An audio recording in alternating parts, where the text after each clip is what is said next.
You're walking down a hallway, and someone steps out from the shadows. Before they even open their mouth, in a fraction of a split second, your brain has already decided exactly who they are and what they want. We usually brush this off as a gut feeling.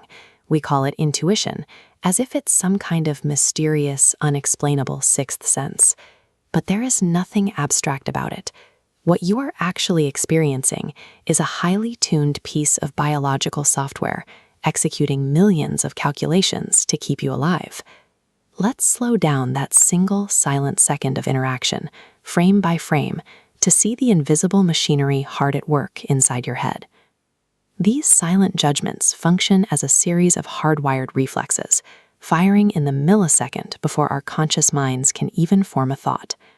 The process starts the moment light bounces off that stranger and hits your retina.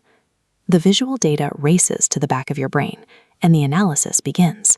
To understand what they will do, your brain relies on mirror neurons. These fire when you act and when you watch someone else act.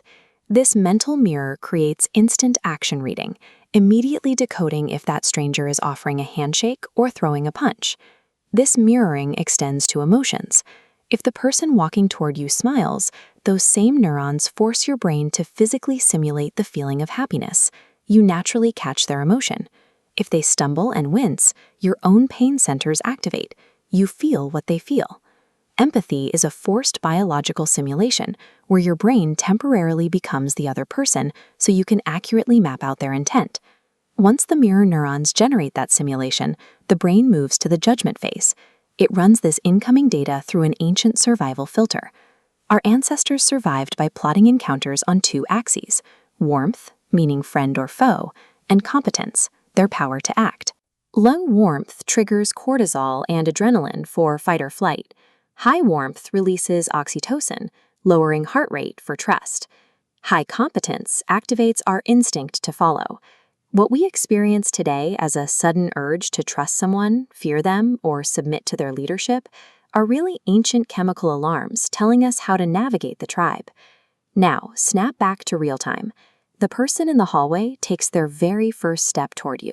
That entire sequence, from visual intake to the mirror simulation to the hormonal flood, has already finished. It takes less than a second.